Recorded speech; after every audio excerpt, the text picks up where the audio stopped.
कर्जत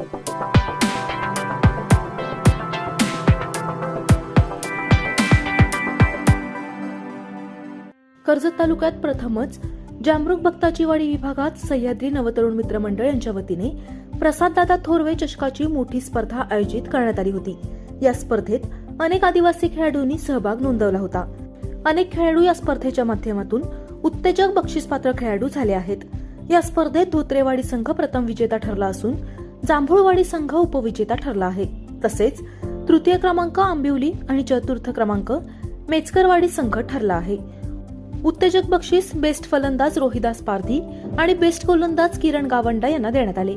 यावेळी प्रसाद थोरवे, सामाजिक कार्यकर्ते मनोहर भोईर, सामाजिक कार्यकर्ते संदीप ताम्हाणे तसेच सह्याद्री नवतरुण मित्र मंडळ भक्ताची वाडी आणि आयोजकांच्या उपस्थितीत बक्षीस वितरण करण्यात आले।